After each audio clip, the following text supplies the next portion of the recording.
Arena kompetisi anjing nasional dipenuhi sorakan.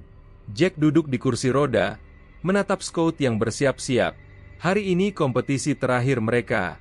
Scout mengibas ekor dengan gembira. Jack tersenyum bangga melihat anjing Labrador coklat kesayangannya. Mereka sudah berlatih bertahun-tahun. Namun Scout tiba-tiba berhenti mengibas ekor. Telinganya tegak, matanya menatap waspada ke arah tribun penonton. Ada yang tidak beres. Scout menggonggong keras memecah keheningan arena. Suaranya bergema tajam, membuat semua orang terkejut dan menoleh ke arahnya. Jack merasakan firasat buruk. Scout tidak pernah menggonggong tanpa alasan. Ada ancaman tersembunyi di arena yang ramai ini. Jika kalian penasaran dengan kelanjutan cerita Jack dan Scout, jangan lupa tekan suka dan tulis komentar. Jack Henderson, mantan tentara berusia 40 tahun, telah menghabiskan 5 tahun terakhir melatih Scout untuk kompetisi anjing. Setelah terluka dalam misi penyelamatan, kursi roda menjadi temannya. Namun Scout selalu setia di sisinya, menjadi mata dan telinganya di dunia. Arena olahraga megah di Denver ini menjadi saksi perjalanan panjang mereka berdua. Scout, anjing Labrador coklat berusia 7 tahun, bukan sembarang anjing kompetisi. Dia dulunya anjing pelacak militer yang membantu Jack dalam misi-misi berbahaya. Kemampuan deteksi baunya luar biasa tajam, bisa mencium jejak dari jarak ratusan meter. Matanya yang coklat gelap selalu waspada, seolah masih dalam mode tugas meski kini berkompetisi di arena yang aman. Kompetisi anjing nasional Amerika tahun ini dihadiri ribuan pengunjung dari seluruh negeri. Jack dan Scout telah lolos dari babak penyisihan regional dengan nilai sempurna. Hari ini adalah final kategori anjing pelacak terbaik. Hadiah utama berupa $100.000 dan kontrak pelatihan dengan Akademi Keamanan Nasional. Bagi Jack, ini kesempatan memulai hidup baru. Namun gonggongan Scout yang tiba-tiba itu membuat Jack was-was. Dalam hatinya dia bertanya-tanya, apa yang dirasakan Scout? Anjing itu tidak pernah memberikan peringatan palsu selama bertahun-tahun bertugas. Jack mencengkeram pegangan kursi rodanya, adrenalin mulai mengalir seperti dulu saat bertugas. Ada sesuatu yang salah di arena ini. Para juri kompetisi mulai gelisah melihat tingkah Scout. Dr. Sarah Williams, kepala juri berusia 50-an, mendekati Jack dengan ekspresi khawatir. Apakah Scout baik-baik saja? Jack? Tanyanya dengan nada lembut. Jack menggeleng pelan. Scout tidak pernah salah, Dok. Dia mencium sesuatu yang kita tidak tahu. Matanya menyapu arena mencari tanda bahaya. Tribun penonton mulai ribut karena gonggongan Scout yang terus berlanjut. Beberapa orang mulai berdiri, ada yang merekam dengan ponsel. Jack menyadari situasi ini bisa menjadi viral di media sosial jika tidak segera ditangani. Dalam hatinya dia berdoa semoga firasat buruknya salah. Namun pengalaman bertahun-tahun memberitahunya bahwa Scout tidak akan berhenti sampai ancaman itu pergi. Mason Rodriguez, pria bertubuh besar dengan jaket kulit hitam, duduk di barisan depan tribun. Matanya tajam mengamati Scout yang terus menggonggong. Di sebelahnya, dua orang pria berbadan kekar mengikuti arah pandangannya.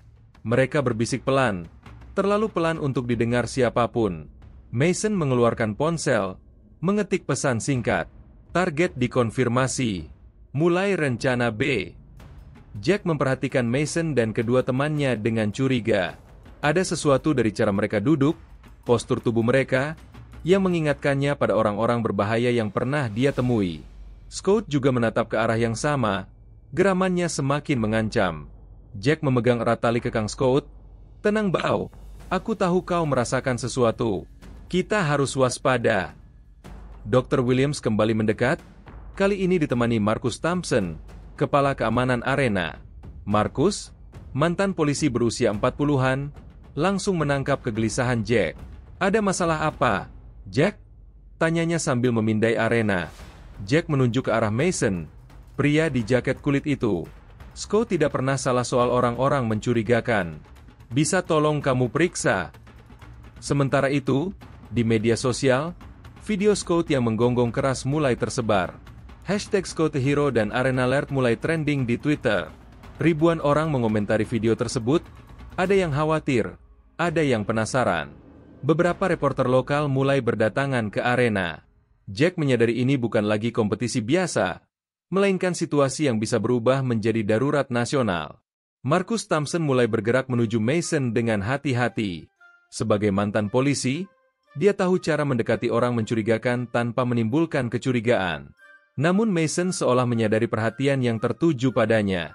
Dia berbisik sesuatu kepada kedua temannya, lalu mereka bertiga berdiri secara bersamaan. Scott menggonggong semakin keras, hampir seperti alarm peringatan yang memekakan telinga. Jack merasakan jantungnya berdegup kencang. Pikirannya kembali ke masa-masa di medan perang ketika Scott memperingatkannya tentang ranjau darat atau penyergapan musuh. Kali ini mereka bukan di zona perang, tapi di arena kompetisi yang penuh dengan keluarga dan anak-anak. Ancaman apapun yang dirasakan Scott bisa membahayakan ribuan nyawa tak berdosa. Dalam hatinya dia bergumam, "Tuhan, lindungi kita semua." Mason dan kedua temannya mulai bergerak menuju pintu keluar dengan langkah terburu-buru. Namun bukan pintu keluar utama yang mereka tuju, melainkan pintu darurat di samping arena yang biasanya dikunci. Markus memperhatikan pergerakan mereka dan langsung berbicara melalui radio kepada tim keamanan lainnya. 3 pria mencurigakan bergerak ke pintu darurat timur. Perlukan bantuan segera.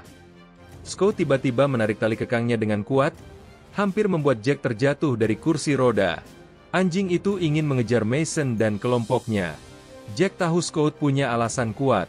"Markus!" teriaknya. "Jangan biarkan mereka kabur. Scott yakin mereka berbahaya."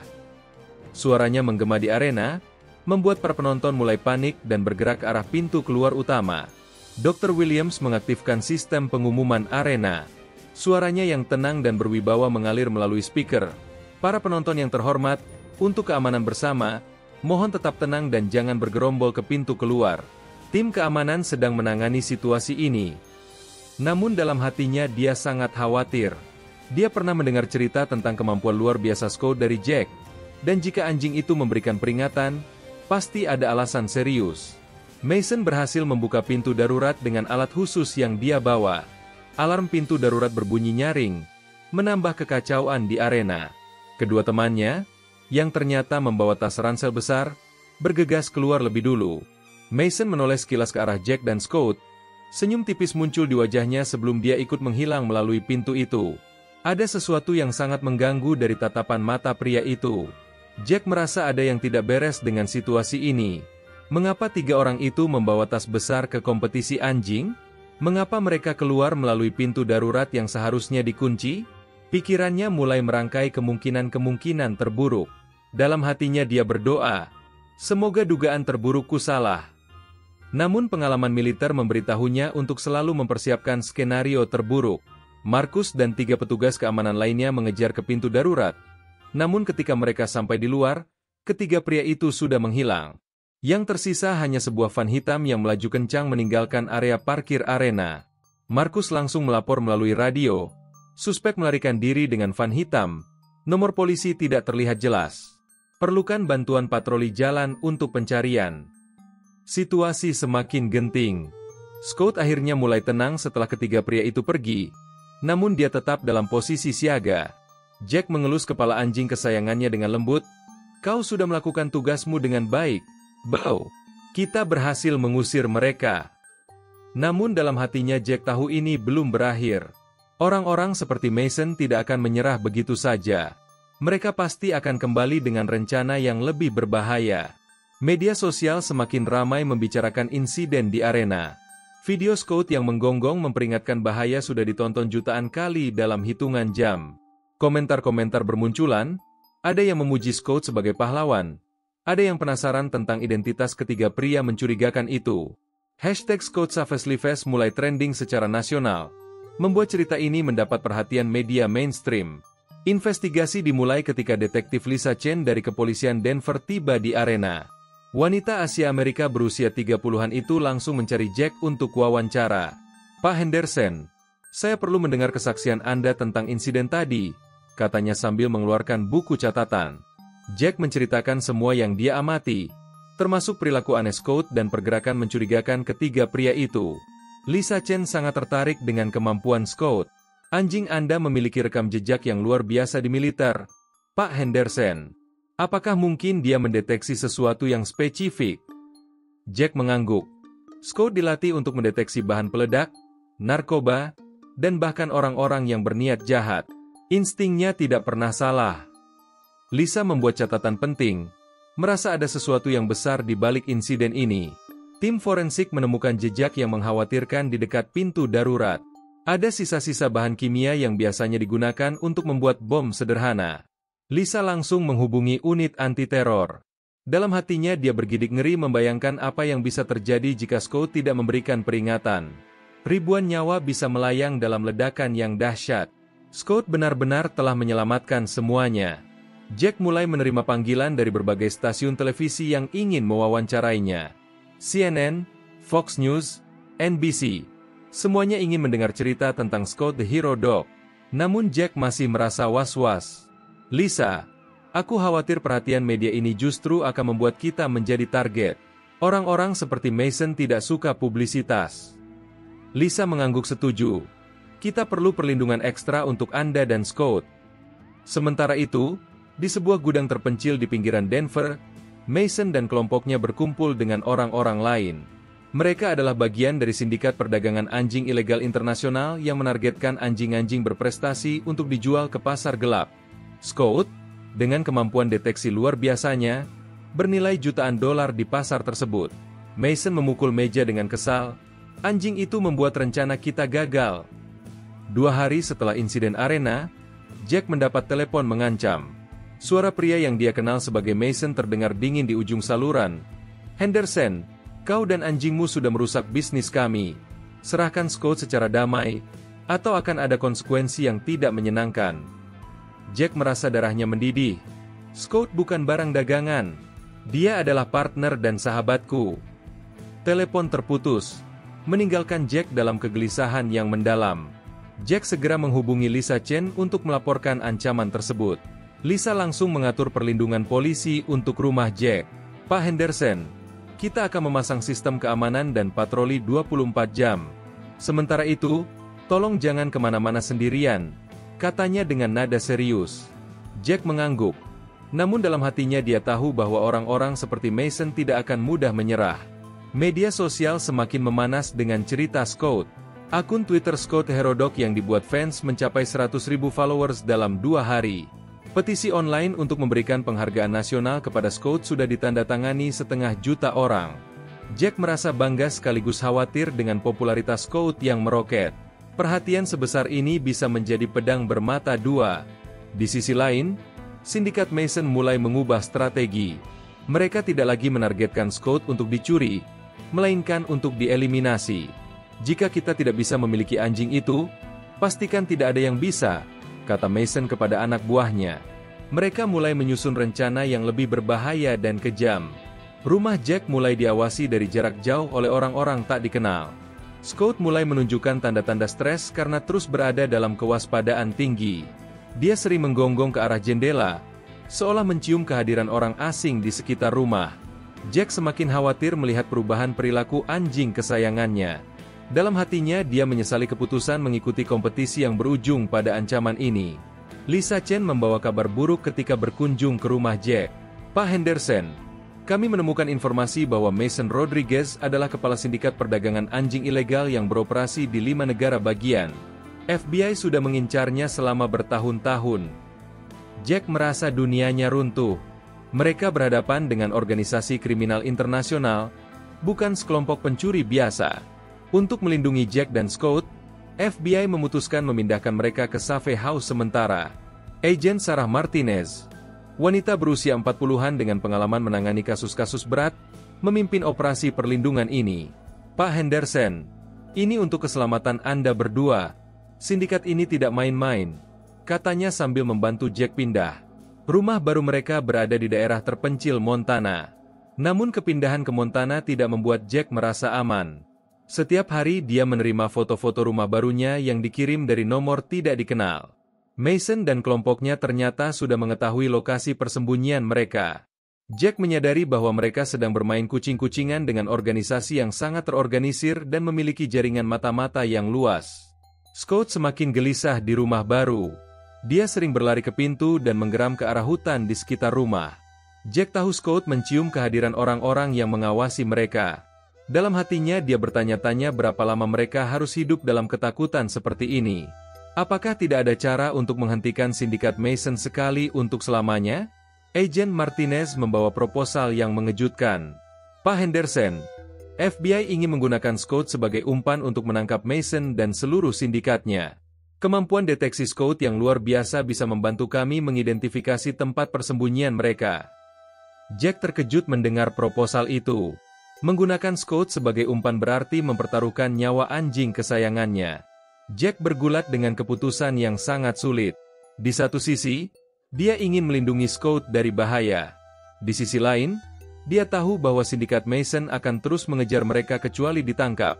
Dalam hatinya dia berdoa meminta petunjuk. Scout seolah mengerti pergulatan batinnya, mendekati kursi roda Jack dan meletakkan kepala di pangkuannya dengan lembut.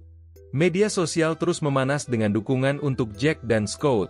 #ProtectScout dan Stop Animal Trafficking mulai trending worldwide. Selebriti Hollywood ikut menyuarakan dukungan mereka. Ellen DeGeneres mengundang Jack untuk wawancara khusus di acara talk show-nya. Presiden Amerika bahkan mengeluarkan pernyataan mendukung upaya perlindungan Scout dan perang melawan perdagangan hewan ilegal. Sementara itu, Mason semakin terdesak karena aksi-aksi sindikatnya mendapat perhatian internasional. Beberapa anggota kelompoknya mulai ditangkap di berbagai negara bagian. Dia menyadari bahwa Scout dan Jack sudah menjadi simbol perlawanan terhadap perdagangan hewan ilegal. Dalam kemarahannya, Mason memutuskan untuk mengambil tindakan ekstrim. Mason merencanakan serangan langsung ke Safe House di Montana. Dia mengumpulkan 20 orang bersenjata untuk misi ini. Kita akan menghabisi mereka sekali untuk selamanya, katanya dengan mata menyala-nyala penuh kebencian. Dia tidak lagi peduli dengan konsekuensi hukum. Yang terpenting adalah membalas dendam atas kerugian yang dialami sindikatnya. Scout mulai menunjukkan perilaku yang sangat gelisah pada malam sebelum serangan Mason. Dia menggonggong tanpa henti ke arah hutan, seolah mencium bahaya besar yang mendekat. Jack dan Agent Martinez menyadari bahwa Scout sedang memberikan peringatan penting. Mereka langsung mempersiapkan rencana evakuasi darurat dan meminta bantuan tambahan dari FBI. Tepat tengah malam, serangan dimulai. Mason dan pasukannya menyerang Safe House dari 3 arah. Baku tembak sengit pecah antara FBI dan sindikat. Scout menggonggong keras memperingatkan Jack tentang arah datangnya serangan. Agent Martinez dan timnya berjuang mati-matian melindungi Jack dan Scout. Suara tembakan menggema di tengah kesunyian malam Montana. Jack merasa seperti kembali ke medan perang. Meski duduk di kursi roda, insting militarnya bangkit. Dia membantu Agent Martinez dengan memberikan informasi tentang posisi musuh berdasarkan gonggongan Scout. Scout mencium mereka dari arah barat laut. Teriaknya di tengah dentuman senjata. Kerjasama mereka yang solid membantu FBI bertahan dari gelombang serangan pertama. Namun Mason tampaknya sudah mempelajari kemampuan Scout dengan baik. Dia membagi pasukannya menjadi beberapa kelompok kecil untuk mengecoh indera anjing itu. Serangan datang bertubi-tubi dari berbagai arah, membuat pertahanan FBI mulai kewalahan. Agent Martinez menyadari mereka perlu strategi baru. Pak Henderson, kita perlu mundur ke posisi defensif yang lebih kuat, katanya sambil menembak. Jack mengusulkan ide yang berisiko. Sarah, biarkan aku dan Scout keluar dari rumah. Scout bisa memimpin kita menghindari mereka dan mencari bantuan. Agent Martinez awalnya menolak, tapi situasi semakin genting. FBI kehabisan amunisi dan bantuan masih belum datang. Dengan berat hati, dia menyetujui rencana Jack yang nekat itu. Jack dan Scout berhasil menyelinap keluar dari Safe House melalui terowongan bawah tanah yang tidak diketahui Mason. Scout memimpin jalan dengan hidungnya yang tajam, menghindar dari patrol sindikat. Mereka bergerak perlahan di tengah hutan Montana yang gelap. Jack berdoa dalam hati, Tuhan, bimbing langkah kami menuju keselamatan. Cerita semakin seru. Jangan lupa tekan suka dan berlangganan channel Cerita dari Balik Mata untuk mendapatkan update terbaru. Setelah berjalan hampir 2 jam di hutan, Jack dan Scout tiba di pos ranger hutan terdekat. Jack membangunkan Ranger Mike Thompson yang tertidur di pos jaga. Mike, kami butuh bantuan. FBI sedang diserang di Safe House, katanya dengan napas terengah-engah. Mike langsung menghubungi kantor pusat FBI dan meminta helikopter bantuan segera dikirim ke lokasi Safe House. Sementara itu, di Safe House, Agent Martinez dan timnya masih bertahan dengan susah payah. Mereka sudah kehilangan 2 anggota tim dan amunisi hampir habis. Mason dan pasukannya semakin mendekat, yakin bahwa mereka akan segera berhasil menguasai rumah. Namun mereka tidak tahu bahwa Jack dan Scott sudah berhasil melarikan diri untuk mencari bantuan. Bantuan FBI akhirnya datang dalam bentuk 3 helikopter assault dan tim SWAT. Mereka menyerang posisi Mason dari udara dengan lampu sorot terang yang menyilaukan. Mason dan pasukannya terkejut dan mulai panik. Situasi berubah total dalam hitungan menit. Kini giliran sindikat Mason yang terpojok dan kewalahan menghadapi kekuatan FBI yang jauh lebih besar. Mason menyadari bahwa misinya gagal total. Dia memerintahkan pasukannya untuk mundur. Namun FBI sudah mengepung seluruh area hutan. Banyak anggota sindikatnya yang tertangkap atau menyerah. Mason sendiri terluka dalam baku tembak dan akhirnya menyerah ketika dikelilingi oleh tim SWAT. Permainan berakhir. Mason, kata Agent Martinez sambil memasang borgol.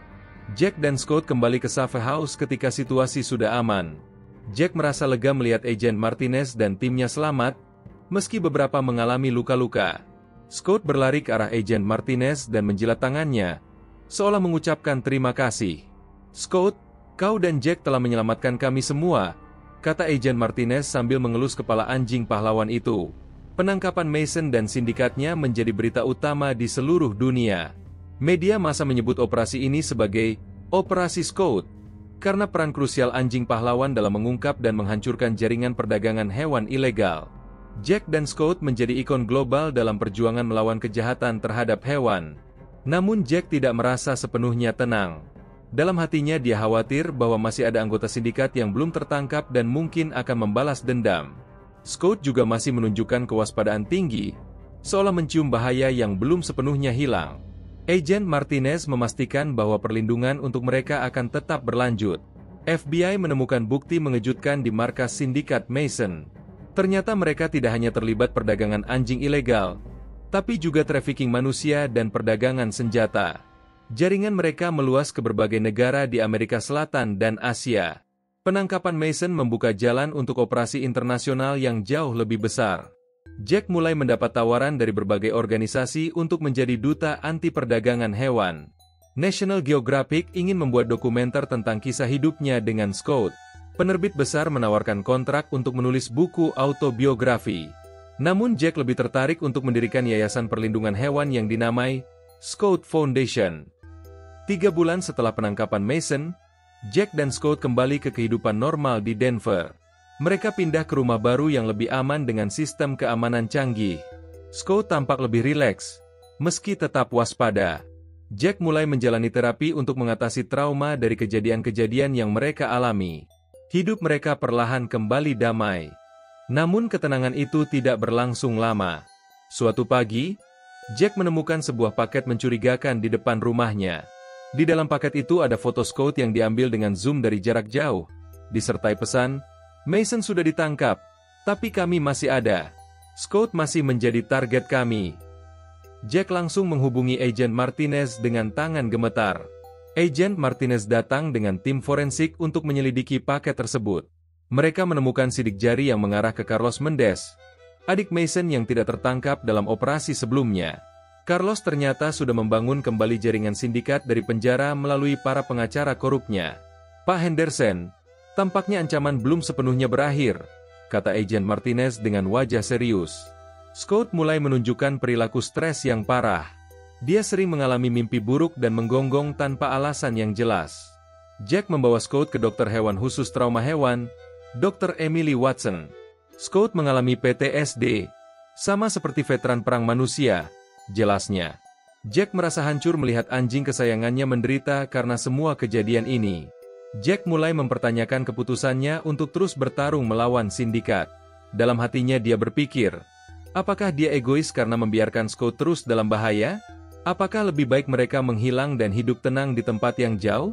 Namun ketika dia melihat foto anak-anak yang diselamatkan dari trafficking berkat operasi penangkapan Mason, dia menyadari perjuangan mereka memiliki makna yang besar. Carlos Mendez rupanya sudah menyusun rencana yang lebih licik. Dia menyewa pembunuh bayaran profesional untuk mengeliminasi Jack dan Scott. Tidak seperti Mason yang menggunakan kekerasan frontal, Carlos bermain lebih halus dan pasien. Dia mempelajari rutinitas Jack dan Scott selama berminggu-minggu, mencari celah yang tepat untuk menyerang. Jack mulai merasa paranoid karena terus merasa diawasi.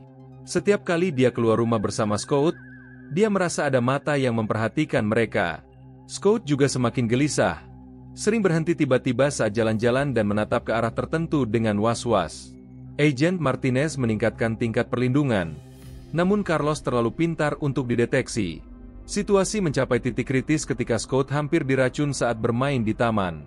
Untunglah Jack melihat Scout menolak makanan yang dilempar orang asing dan langsung curiga.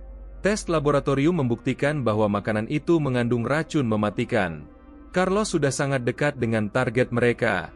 Jack merasa marah dan putus asa sekaligus. Agent Martinez memutuskan untuk menggunakan strategi baru. Pak Henderson, kita akan membuat Carlos berpikir bahwa Anda dan Scout sudah menyerah dan meninggalkan Denver. Kita akan menyebarkan berita palsu bahwa Anda pindah ke Alaska. Jack setuju dengan rencana ini, berharap bisa menjebak Carlos keluar dari persembunyiannya. Rencana FBI berhasil. Carlos percaya bahwa Jack dan Scout sudah pergi dari Denver. Dia keluar dari persembunyian dan mulai mencari informasi tentang lokasi baru mereka. FBI berhasil melacak komunikasi Carlos dan mengetahui hideoutnya di warehouse tua di pinggiran kota. Operasi penangkapan direncanakan untuk keesokan harinya. Namun pada malam sebelum operasi, Carlos menyadari bahwa dia sudah terjebak. Mata-mata di dalam organisasinya memberitahu tentang rencana FBI. Carlos marah besar dan memutuskan untuk melakukan serangan kamikaze. Jika dia akan ditangkap, dia akan memastikan Jack dan Scout ikut mati bersamanya. Dia menyiapkan bom bunuh diri untuk serangan terakhir. Scout tiba-tiba menggonggong keras di tengah malam, membangunkan Jack dari tidur. Anjing itu menunjukkan perilaku yang sama seperti saat mendeteksi bahaya di arena dulu. Jack langsung menghubungi Agent Martinez. Sarah, Scout memberikan peringatan. Ada sesuatu yang akan terjadi. Agent Martinez langsung mengirim tim ke rumah Jack untuk pemeriksaan keamanan. Tim keamanan menemukan Carlos sedang mendekati rumah Jack dengan ransel berisi bom. Dia sudah berada hanya 50 meter dari rumah ketika Scout mendeteksi kehadirannya. Pengepungan dilakukan dengan sangat hati-hati karena Carlos membawa bahan peledak. Satu kesalahan bisa mengakibatkan ledakan yang menghancurkan seluruh blok perumahan. Negosiator FBI mencoba mengatasi Carlos agar menyerah tanpa kekerasan. Namun Carlos sudah putus asa dan tidak bisa diajak bernegosiasi. Dia meneriakkan ancaman bahwa dia akan meledakkan dirinya dan membunuh Jack serta Scout. Situasi menjadi sangat tegang. Jack bisa mendengar teriakan Carlos dari dalam rumah, membuatnya gemetar ketakutan. Scout menunjukkan keberanian luar biasa di saat-saat kritis ini. Meski takut, dia tetap berdiri di depan Jack seperti tameng pelindung. Dalam hatinya Jack merasa terharu sekaligus bangga dengan loyalitas anjing kesayangannya. Scout, apapun yang terjadi, aku akan selalu mencintaimu, bisiknya sambil memeluk anjing itu erat-erat. FBI akhirnya memutuskan menggunakan penembak jitu untuk melumpuhkan Carlos sebelum dia sempat meledakkan bom. Operasi dilakukan dengan presisi tinggi. Dalam hitungan detik, Carlos berhasil ditembak dan dilumpuhkan. Tim penjinak bom langsung mengamankan ransel berisi bahan peledak. Jack dan Scout selamat dari ancaman maut yang sangat dekat. Setelah penangkapan Carlos, Jack mengalami breakdown emosional yang parah. Tekanan selama berbulan-bulan akhirnya membuatnya kolaps. Dia dirawat di rumah sakit untuk masalah psikologis dan fisik. Scout tidak mau meninggalkan sisi Jack, menunggu dengan setia di samping tempat tidur rumah sakit. Para dokter terkesan dengan ikatan emosional mereka yang begitu kuat. Selama Jack dirawat, Scout juga mendapat perawatan psikologis dari Dr. Emily Watson. Anjing itu mengalami trauma yang cukup berat dari serangkaian ancaman yang dialami. Namun dengan terapi dan kasih sayang, Scout perlahan menunjukkan perbaikan. Media sosial dipenuhi doa dan dukungan untuk kesembuhan Jack dan Scout. Agent Martinez membawa kabar baik ke rumah sakit. Pak Henderson, dengan ditangkapnya Carlos, seluruh jaringan sindikat perdagangan hewan di region ini sudah berhasil kita bongkar. FBI internasional juga sudah menangkap rekan-rekan mereka di berbagai negara. Ancaman terhadap Anda dan Scout sudah benar-benar berakhir. Jack merasa beban berat terangkat dari pundaknya. Namun Jack masih merasa bersalah karena Scout harus menderita akibat situasi yang mereka hadapi. Dalam hatinya dia terus menyesali keputusan mengikuti kompetisi yang berujung pada petaka ini. Dr. Sarah Williams, mantan juri kompetisi, datang mengunjungi dan berkata, "Jack, jangan menyalahkan diri sendiri. Kalian berdua telah menyelamatkan ribuan hewan dari perdagangan ilegal."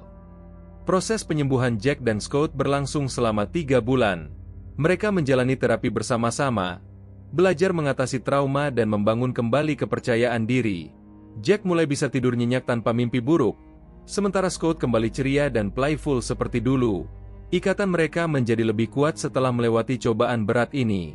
Ketika Jack keluar dari rumah sakit, dia disambut oleh ribuan penggemar yang sudah menunggu. Scott Foundation yang didirikannya sudah berkembang pesat dan menyelamatkan ratusan hewan dari perdagangan ilegal. Donasi mengalir dari seluruh dunia untuk mendukung misi yayasan.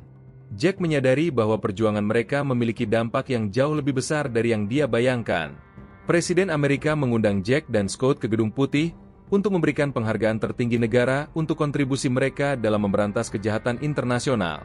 Scott menjadi anjing pertama dalam sejarah yang menerima Presidential Medal of Freedom. Jack merasa terharu saat melihat Scott duduk dengan tenang di samping presiden, seolah memahami kehormatan yang diterimanya. Media internasional memberitakan kisah Jack dan Scott sebagai salah satu cerita heroik terbesar abad ini. Hollywood sudah mengantre untuk membeli hak cerita mereka untuk dijadikan film. Jack memutuskan memberikan hak tersebut kepada studio yang berkomitmen menyumbangkan sebagian keuntungan untuk Scott Foundation dan organisasi perlindungan hewan lainnya. Scott mulai menjalani peran baru sebagai duta global perlindungan hewan. Dia berkunjung ke sekolah-sekolah dan acara-acara public awareness untuk mengajarkan anak-anak tentang pentingnya mencintai dan melindungi hewan. Scott tampak menikmati peran barunya. Ekornya selalu mengibas gembira ketika bertemu dengan anak-anak yang antusias. Jack memutuskan untuk pensiun dari dunia kompetisi anjing dan fokus sepenuhnya pada Scott Foundation. Dia merasa telah menemukan tujuan hidup yang sesungguhnya.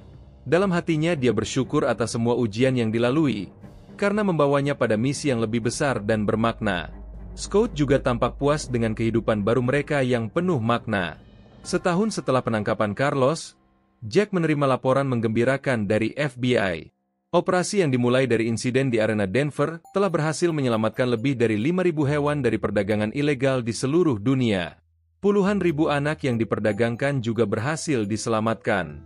Jack merasa terharu menyadari bahwa peringatan Scott di arena dulu telah memicu dampak global yang luar biasa. Scott Foundation berkembang menjadi organisasi internasional dengan cabang di 20 negara. Jack melakukan tur keliling dunia bersama Scott untuk menggalang dukungan dan kesadaran tentang perlindungan hewan. Di setiap negara yang mereka kunjungi, Scott disambut sebagai pahlawan dan inspirasi bagi aktivis perlindungan hewan lokal. Namun ancaman baru muncul dari kartel narkoba Meksiko yang juga terlibat perdagangan hewan. Mereka menganggap Jack dan Scott sebagai ancaman terhadap bisnis mereka. Agent Martinez datang dengan peringatan baru. Pak Henderson, kita mendapat intel bahwa ada rencana penculikan terhadap Scott. Kartel ini berbeda dari sindikat Mason. Mereka lebih brutal dan tidak kenal belas kasihan. Jack merasa lelah dengan ancaman yang terus berdatangan. Namun ketika dia melihat ribuan email dari orang-orang yang terinspirasi oleh kisah mereka, dia menemukan kekuatan baru. Scott juga tampak siap menghadapi tantangan baru. Mereka berdua sudah menjadi simbol perlawanan global terhadap kejahatan terhadap hewan dan tidak akan mundur. FBI dan Interpol bekerja sama memberikan perlindungan maksimal untuk Jack dan Scott. Mereka juga melatih Scott dengan kemampuan deteksi baru untuk menghadapi ancaman kartel. Scott menunjukkan kemampuan belajar yang luar biasa, seolah memahami bahwa dia memiliki misi penting untuk diselesaikan. Persiapan menghadapi ancaman baru dimulai dengan serius. Kartel Meksiko akhirnya melancarkan serangan terkoordinasi terhadap beberapa kantor cabang Scott Foundation di Amerika Tengah. Namun Scott berhasil mendeteksi beberapa serangan sebelum terjadi, memungkinkan evakuasi yang menyelamatkan puluhan nyawa. Kemampuan deteksi Scott yang semakin tajam membuat kartel semakin frustasi dan putus asa. Dalam operasi akhir yang dramatis, FBI berhasil menangkap seluruh pimpinan kartel berkat informasi yang diberikan Scott tentang lokasi persembunyian mereka. Scott sekali lagi membuktikan bahwa kemampuan deteksinya tidak hanya terbatas pada bahan peledak, tapi juga untuk melacak penjahat yang bersembunyi. Kartel yang mengancam mereka akhirnya berhasil dihancurkan. Kemenangan terhadap kartel menjadi titik balik dalam hidup Jack dan Scott. Mereka akhirnya bisa hidup tanpa ancaman konstan. Jack memutuskan untuk menikah dengan Dr. Emily Watson, dokter hewan yang telah membantu Scott mengatasi trauma. Scott menjadi best dog dalam pernikahan mereka, lengkap dengan bow tie khusus yang membuatnya tampak sangat menggemaskan. 5 tahun setelah insiden di arena, Scout Foundation telah menyelamatkan lebih dari 20.000 hewan dari perdagangan ilegal. Jack dan Emily memiliki 2 orang anak yang sangat menyayangi Scout. Anjing pahlawan itu menjadi kakak yang protektif dan penyayang bagi kedua anak Jack. Hidup mereka dipenuhi kebahagiaan dan makna. Scout, meski sudah berusia 12 tahun, masih aktif sebagai duta perlindungan hewan. Dia mulai melatih anjing-anjing muda untuk melanjutkan misinya. Jack merasa bangga melihat legasi Scout akan terus berlanjut melalui generasi anjing-anjing penyelamat yang dia latih. Mereka telah menciptakan jejak yang akan bertahan selamanya. Pada ulang tahun ke-10 Scout Foundation, Jack memberikan pidato yang mengharukan di hadapan ribuan pendukung. Scout mengajarkan kita bahwa keberanian sejati bukan tentang tidak merasa takut, tapi tentang melakukan hal yang benar meskipun takut. Dia menunjukkan bahwa seekor anjing bisa mengubah dunia jika memiliki misi yang mulia. Scout duduk dengan tenang di sampingnya, seolah memahami setiap kata. Media sosial dipenuhi ucapan terima kasih dari orang-orang yang hidupnya tersentuh oleh kisah Jack dan Scout. #TangYouScout trending di seluruh dunia selama seminggu. Anak-anak dari berbagai negara mengirim gambar dan surat cinta untuk Scout. Jack merasa terharu melihat bagaimana seekor anjing bisa menyatukan dunia dalam misi kebaikan. Scout mulai menunjukkan tanda-tanda penuaan. Namun semangatnya untuk membantu sesama tidak pernah padam. Jack menghabiskan lebih banyak waktu berkualitas dengan Scout, menghargai setiap momen bersama anjing yang telah mengubah hidupnya selamanya. Mereka sering duduk bersama di taman, menikmati ketenangan setelah bertahun-tahun penuh perjuangan. Dalam interview terakhirnya dengan CNN, Jack berkata, "Scout bukan hanya anjing bagi saya. Dia adalah guru, sahabat, dan pahlawan yang mengajarkan arti keberanian sejati. Dia membuktikan bahwa tidak peduli seberapa kecil kita semua bisa membuat perbedaan di dunia ini." Scout mengibas ekor di sampingnya, seolah setuju dengan setiap kata yang diucapkan Jack. Hari ini, Scout Foundation telah berkembang menjadi organisasi terbesar di dunia untuk perlindungan hewan, dengan kantor di 50 negara dan telah menyelamatkan lebih dari 100.000 hewan. Jack dan Scout telah membuktikan bahwa kekuatan cinta dan keberanian bisa mengalahkan kejahatan apapun. Legasi mereka akan terus menginspirasi generasi mendatang untuk melindungi makhluk yang tidak bisa melindungi diri mereka sendiri. Kisah mereka membuktikan bahwa persahabatan sejati tidak mengenal batas spesies dan bisa mengubah dunia. Terima kasih telah mengikuti perjalanan luar biasa Jack dan Scout. Jangan lupa tekan suka, tulis komentar inspiratif kalian, bagikan cerita ini ke teman-teman, dan berlangganan channel Cerita dari Balik Mata untuk kisah-kisah menginspirasi lainnya.